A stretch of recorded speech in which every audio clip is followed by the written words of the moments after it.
Does coffee actually want you to drink it? Consider this. The same coffee served in a white mug tastes more bitter than when served in a clear glass. Same liquid, same temperature, same everything. The mug is doing the lying. And that is not the strangest thing coffee will do to you today. So, if coffee doesn't care about you, what has it actually been doing all this time? It starts here. A coffee tree takes 3 to 4 years after planting before it produces a single fruit. That is longer than most people spend deciding on a houseplant they will also neglect. After 4 years of patient preparation, the tree finally blooms. For a few days. Then the petals fall, and a coffee cherry begins to form where the flower was. A 4-year buildup for a bloom shorter than a long weekend. And because the tree operates on its own schedule, it can carry flowers, unripe green cherries, and fully ripe red cherries all on the same branch at the same time. It is simultaneously in the past, present, and future. The tree is not confused. It simply has no interest in your timeline. What we call a coffee bean is not a bean. It is the seed inside that small red fruit, which looks exactly like a cherry. The entire coffee industry is built on calling a seed by the wrong name, branding. Most cherries contain 2 seeds, flat side facing each other. But 10 to 15% of cherries contain only 1 seed, which grows rounder without competition. These are called pea berries. They are considered a specialty. The seed that grew alone gets a premium price. The others have only themselves to blame.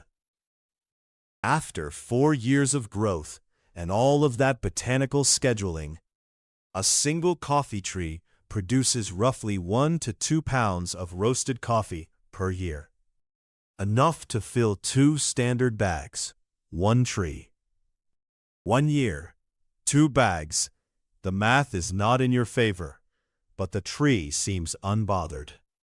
Here's where the plant's strategy gets stranger, because caffeine was never meant for us at all. The coffee plant produces caffeine as a natural pesticide to kill insects and inhibit fungus. It is a weapon. You are drinking a plant's self-defense system every morning and calling it a treat. But the plant also puts caffeine into its flower nectar, not to kill, but to make bees mildly dependent, so they return to pollinate. The same chemical that repels insects below is addicting insects above. The plant has 2 strategies. Both are working. We are simply the largest bee. Caffeine itself naturally forms tiny crystals, approximately 0.0016 inches long, invisible to the naked eye. Billions of invisible crystals dissolved in your cup. The weapon has structure. It is, technically, very organized. And if you order a dark roast because you want more caffeine, a correction. Light roast has slightly more. Longer roasting burns some caffeine away. The bean that looks stronger is weaker. Appearances in coffee, as in life, are not reliable data. During roasting, the beans lose 15 to 20% of their weight as moisture evaporates. 1 pound of raw beans does not yield 1 pound of roasted beans. You are also paying, in part, for steam. The market has accounted for this and moved on. After roasting, the beans release carbon dioxide for days. Grind them, and most of that gas escapes within minutes. The coffee is still actively changing after the roaster, after the bag, after the grinder. It does not wait for a convenient moment. Neither should you. And if you think ordering decaf finally puts you in charge, the coffee has one last move. By law, decaf only needs to have 97% of its caffeine removed. The remaining 3% is still there, in the cup, accounted for, and permitted. You ordered an exit. The plant left a door open. And returning to where we began. The white mug makes coffee taste more bitter, simply because of the color contrast against the liquid. The plant engineered the chemistry.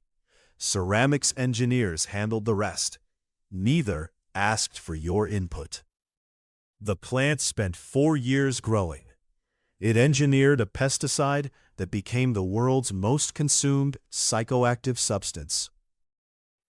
It addicted bees through their flowers and left 3% of the caffeine in your decaf. It even let the mug do some of the work. The question was never whether you wanted coffee. The question is whether coffee ever needed to want you back. It did not. The research continues.